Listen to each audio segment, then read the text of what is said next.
Well, good afternoon, everyone. It's happy Thursday. It's DJI Inspire 3 launch recap. And of course, you know the two gentlemen that are with me here. Haven't seen them for a while. Ron's recovering from COVID, and thoughts and prayers with Susan. Hopefully, she gets through this as well too. And glad to hear Marcus is doing well. Gentlemen, just right off the top, we're gonna go do a recap, and I think Drone DJ did a real good recap. We're gonna go through that, but I'd like to get your initial thoughts from all this. You mean on Inspire Nation? Yes, on Inspire Nation today. Well, my original thoughts are, this is such a rumored product for weeks and months now. And just yesterday, I believe it was Jasper Ellens put all the specs out. So it was almost like this morning was just like a non-event, except nailing down the price bill. And also, the other big question I had is, when will this be available? And all you could do is reserve it for now. So the only two unanswered questions are the price and when can you get it. And they were, kind of answers when you just have to reserve. So we have no idea whether it's next week, next month, whatever. So, Marcus. Well, here's the thing. I don't think that I have a lot to add because it's a drone, quite frankly, that is so far over my head, it's not even funny.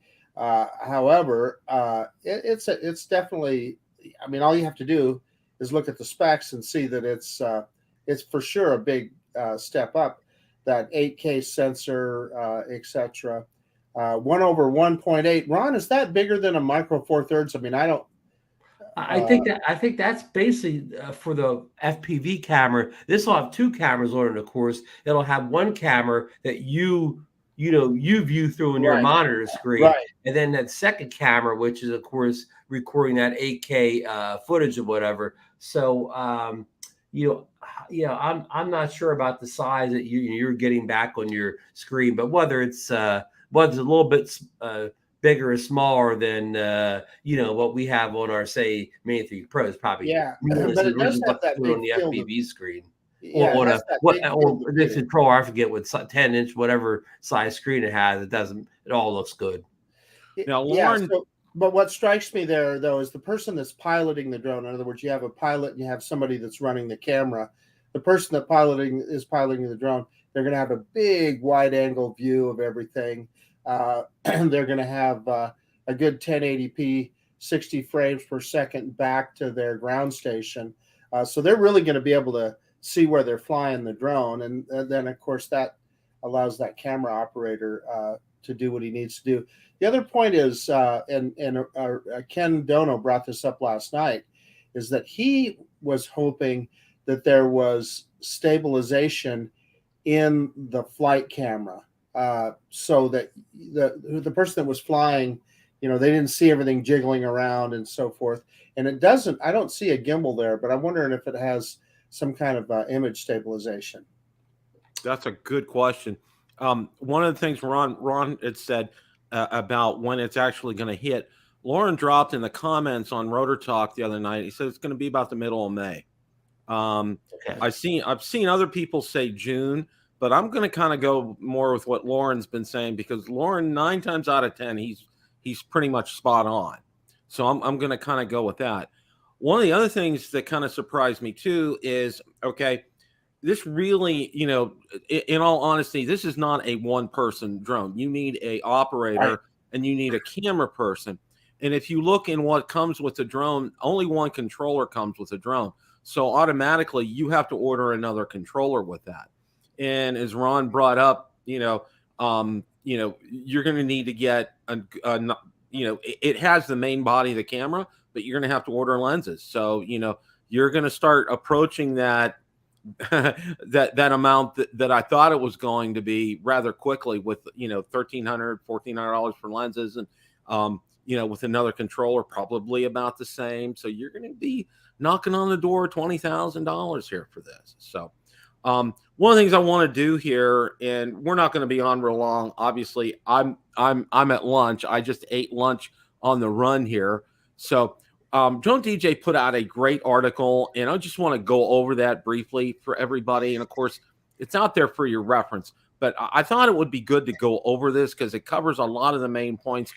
And one of the other things that I wanted to say before we get going into this is, I get a lot of comments. Why are you covering something like this?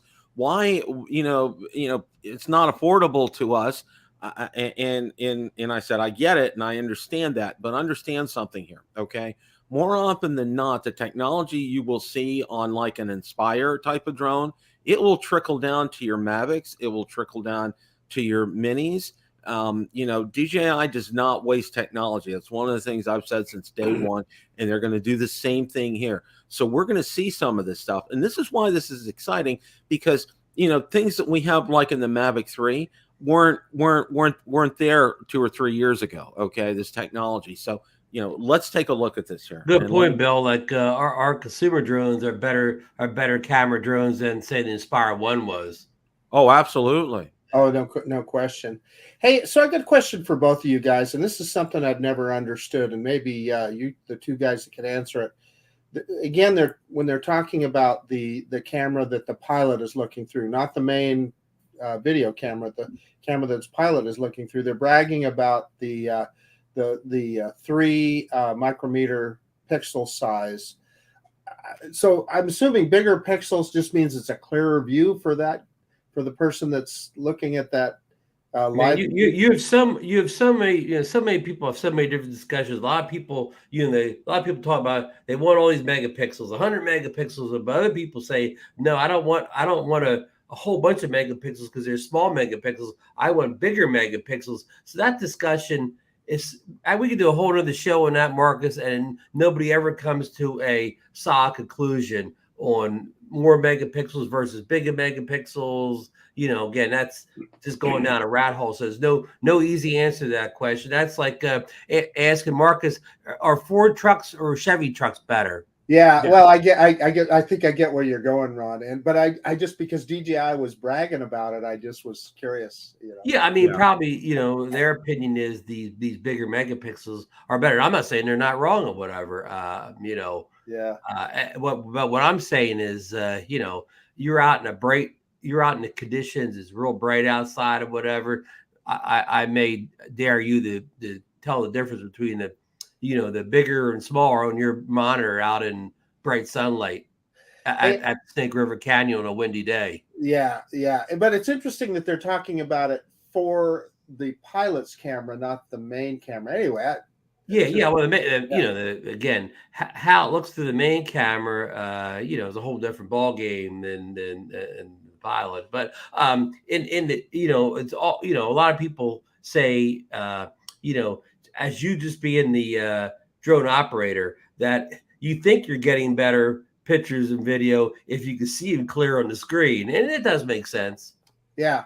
I need to answer Barkley in the chat and Richard there. No, I can't afford one of these drones.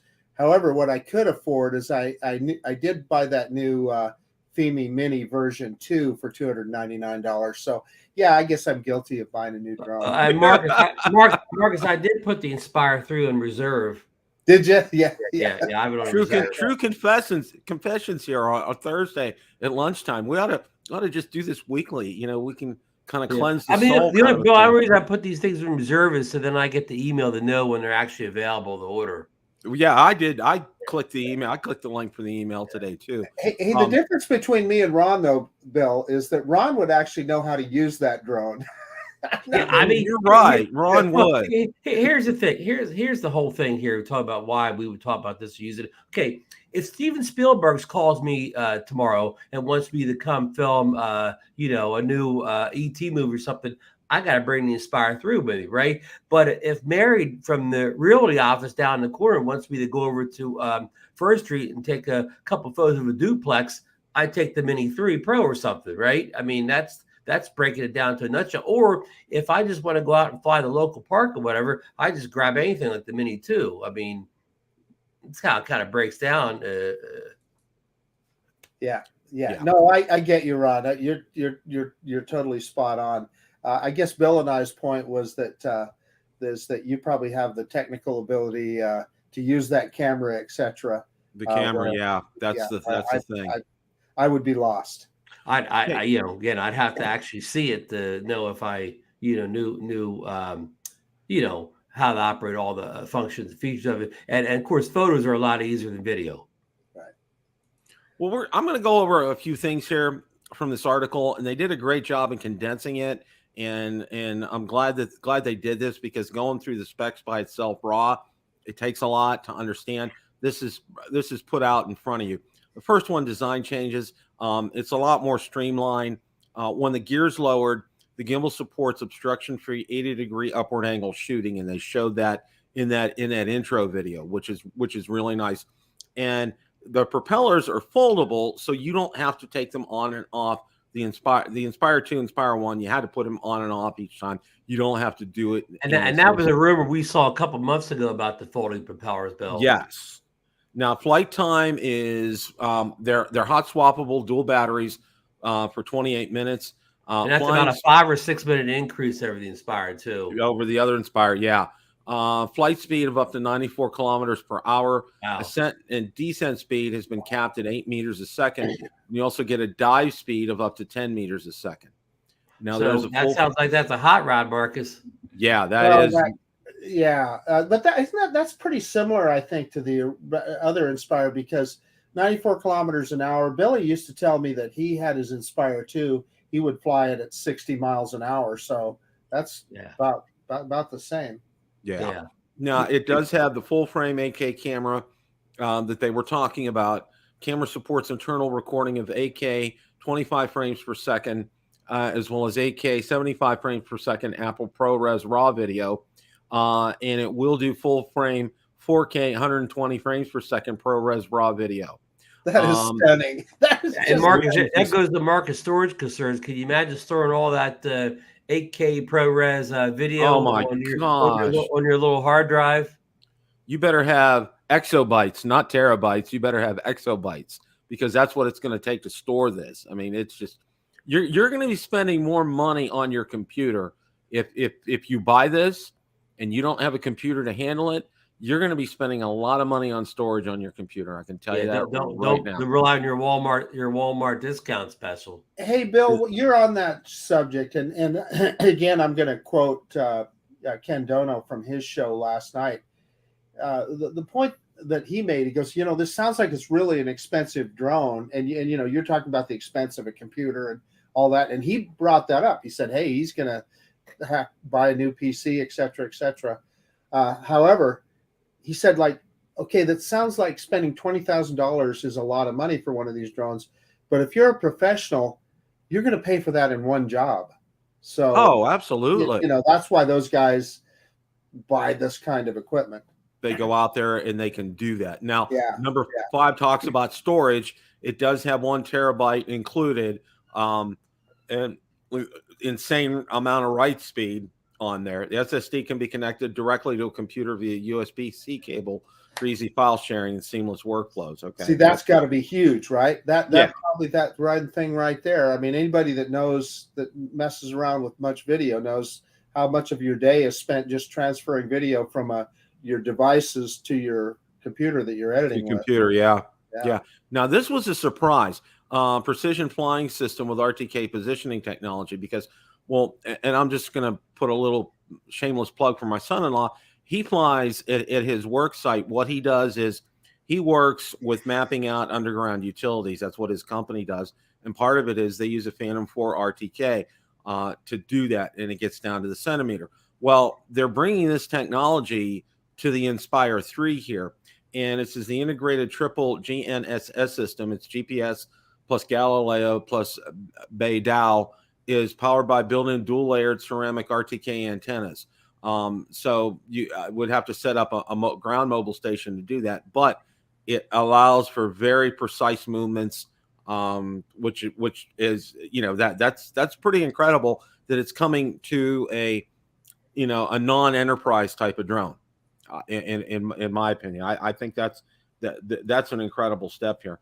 Now, new Waypoint Pro intelligent flight modes, and I really like seeing it being demonstrated on the intro video this morning. Repeatable routes and a 3D dolly. The 3D dolly is something you can go back and forth. and shape these things. And this is probably at least, several notches above what we have with the Mavic 3 from looking at it. It looks incredible. Spotlight Pro subject tracking. Again, it's just pilots can focus solely on the flight while the gimbal camera stays automatically focused on the subject. Omnidirectional obstacle avoidance. Inspire 3 is equipped with 9 visual sensors. It can detect obstacles in all directions and provide comprehensive protection for flying. And they seem to be those fisheye style of sensors that can see everything. Yeah, I saw that. Ultra-wide night vision FPV. Inspire 3 offers a new all 161 degrees FOV ultra-wide angle FPV lens with a 1/1/8 inch night vision sensor. Live feed ensures a clear, stabilized, low latency view for situational awareness and additional flight safety, both during the night and day. The remote controller, it's a 7-inch, 1200 nit brightness screen, and it does have a hot swappable battery in it. Features an HDMI out port. The installed DJI Pilot 2 app for Inspire ensures quick startup time. Dual control mode. Now 2 remote controls can receive transmission and control links from the drone independently, meaning a pilot and gimbal operator can be in different positions. It has OcuSync 3 Pro video transmission. For the first time, 4K 30 frames per second live feeds are also supported with a reduced 5-kilometer transmission range to satisfy the need for Ultra HD output and live streaming on set. Time sync support and DJI Pro integration. Seamless integration into professional film sets. Again, that's for professional photography right there. DJI 3 Inspire price and availability. It's $16,499. Available for purchase from DJI Store and authorized retail partners by the end of June. We're hearing May from Lauren. I'm going to go with what Lauren's saying. The package includes the Inspire 3 aircraft, Zenmuse X9 AK Air gimbal camera, RC Plus remote controllers, 6 intelligent batteries, charging hub, 1 Pro SSD, 1 terabyte trolley case, 3 foldable quick release propellers, lens carrying box, RC strap, plus other accessories. Okay, so this is it. This is the complete rundown here, guys. And one of the other things that I want to talk about here, but before we kind of wrap things up is, one of the things that actually surprised me is, I'm going out there and the first person I go to is Potato Jet, because I figured, if anybody's going to get something like this to test, if DJI is going to hand it out, it's going to be him. And there was nothing there. And I go out to the other usual suspects, and it was the same thing. I didn't see anybody. What about you guys?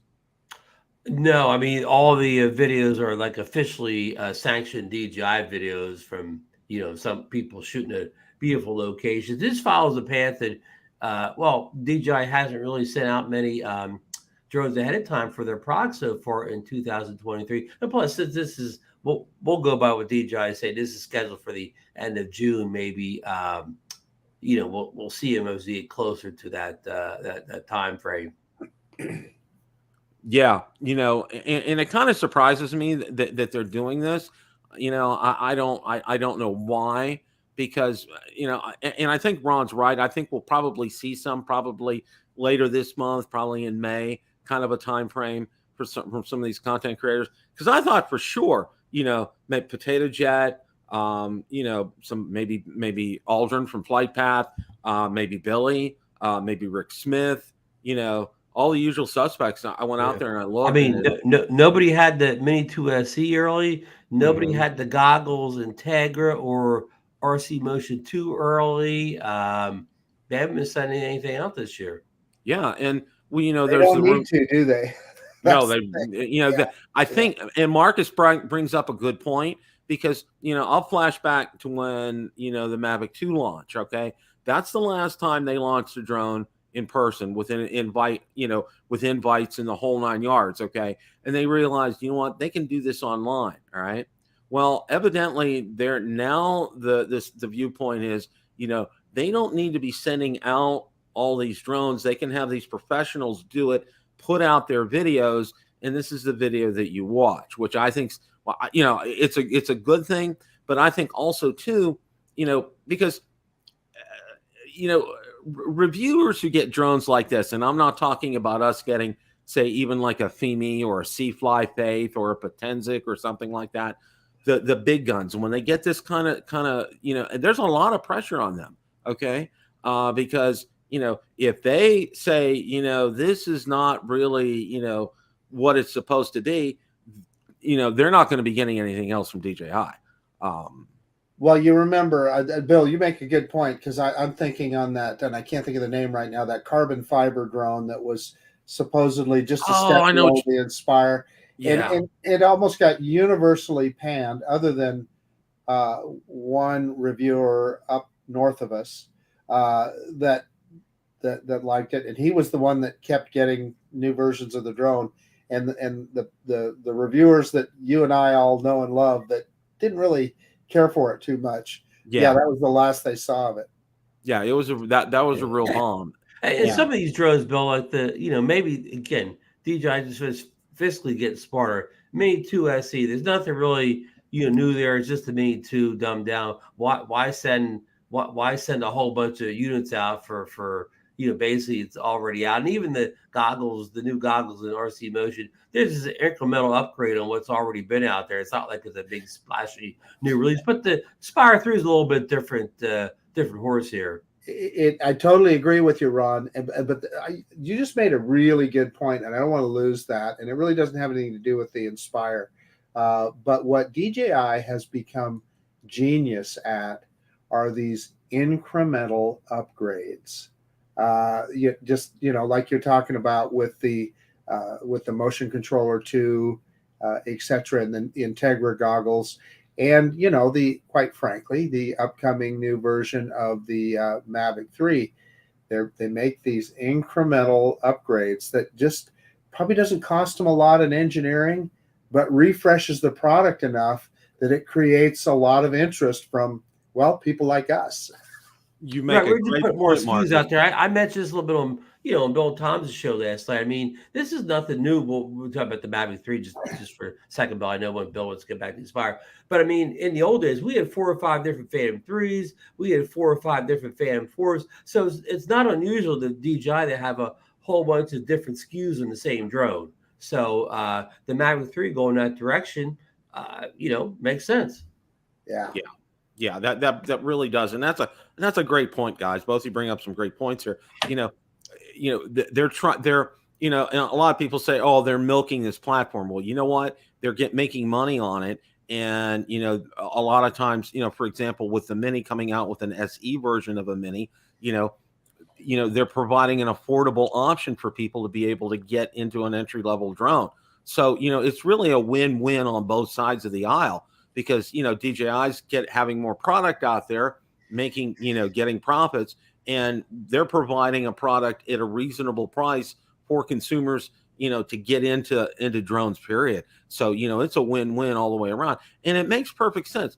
Why would you need to send out, for example, let's say, you know, this Mavic 3 Pro that we've seen Jasper Ellens talk about, you know, say it comes to fruition. Okay, there's no need to send out a review unit for something like that, because, you know, it's just, you know, what's the change? The camera's the change. Okay, so, you know, they'll put out a video about it, they'll show you, they'll demonstrate it, and then it's there. So it saves them a lot of time, a lot of effort, and a lot of hassle. Plus, too, you kind of control the whole marketing aspect in-house. You know, if you're leaving these out there, and as much as you sign these NDAs and everything, you know, something's going to slip out. Somebody's going to say something. Somebody's going to get a picture somewhere, and you know, there goes their, you know, secrecy about it. So that is an excellent point, Bill. That makes so much sense if you're DJI.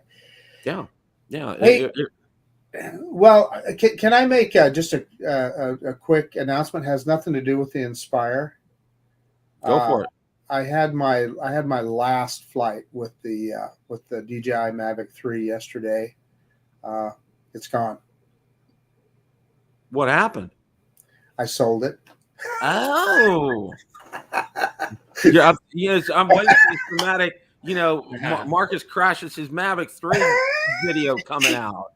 Yeah. Oh, and by the way, I woke up this morning. My backyard is covered in snow. I mean, it's just a blanket of white. Yeah. Yeah, on the 13th of April. Oh. Yeah, yeah. Wow.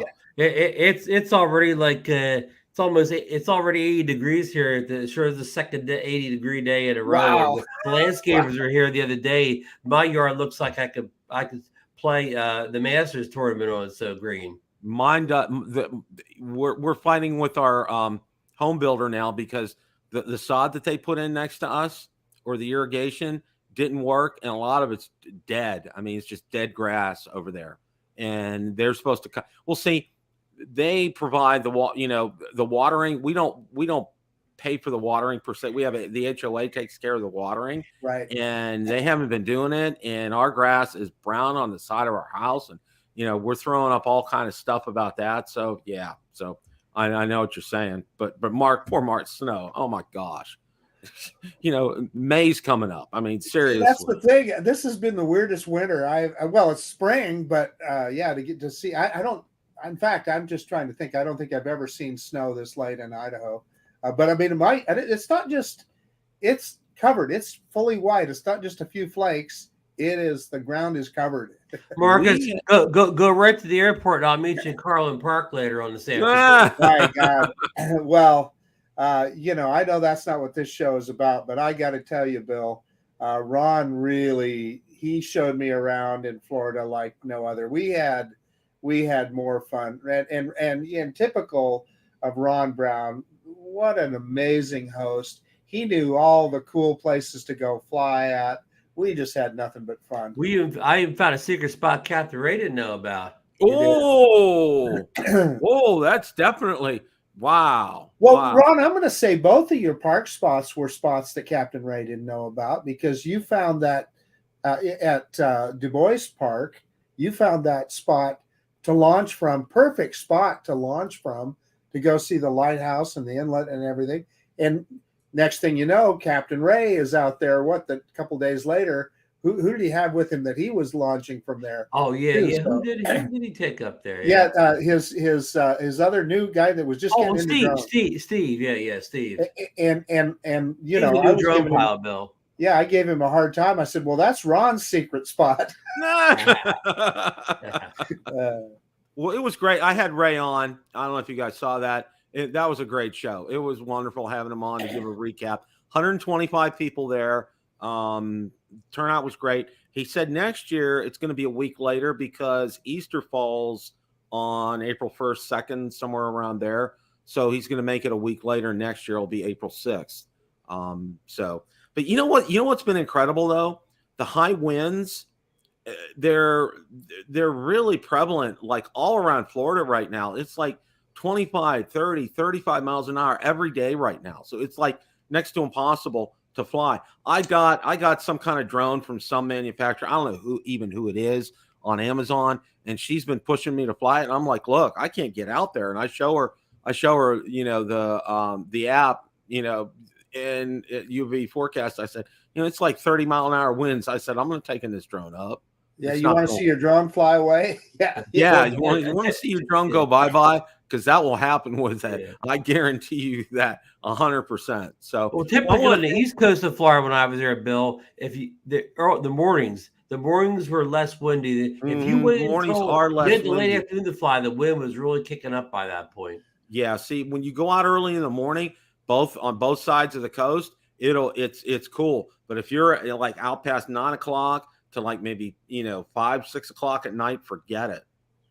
Hey, so kind of combining both of these subjects, that new Inspire, one of the things that I think would be really awesome would be like at next year's Florida drone meetup, if somebody had one and could get, some really genuine cinematic shots of the group and the whole. Wouldn't that be fun to see? And it would be fun for all of us amateurs to see some professionals flying a drone like that. I think that'd be really cool. Well, you know what would be good if Ray could get somebody like a DroneWorks or somebody, I don't know who, a company here local in Florida, to come and do a demo. Yeah. That would be cool, wouldn't it? Yeah, and maybe. Of course. If anybody wanted to pick up a slightly used Inspire 2 at this point, I would be checking my eBay you may get a good deal in Inspire too. There's a lot of refurbished ones out there for sale right now from DJI. But right now, after this release, there's going to be a lot of fresh ones going up for sale this morning and this afternoon. But that is, of course, the light bridge control system is a little bit of a limitation. But as you guys will recall, that is all that Bill Kyle flew for a long time. His Inspire 2 was his go-to drone for a long time, and he would carry it, not his Tesla, the car that he had, a little, I don't know, Ford Escort or Escape or something. Yeah, before that, and he would carry it around in that back hatch. Mm-hmm. And eventually he broke the back legs on it because he would pull it out of there, and it broke those. He had to get those back legs replaced. But he flew that. I mean, that was his main drone. That was, yeah. You're right. He flew the daylights out of that. Right. He really did. Well, I want to thank everybody for showing up today. Again, the whole reason we go over things like this is, this is new technology. It's not enterprise, but it's also not consumer. But chances are really good. A lot of this technology is going to trickle down to us eventually. So I want to thank Ron and Marcus for their time today. Here at noon. It's my lunch break, which is fastly approaching its end. But I want to thank all you guys for stopping by today. As always, guys, it's a great day to fly. Take care, everybody. Bye, everyone. Thanks for joining us.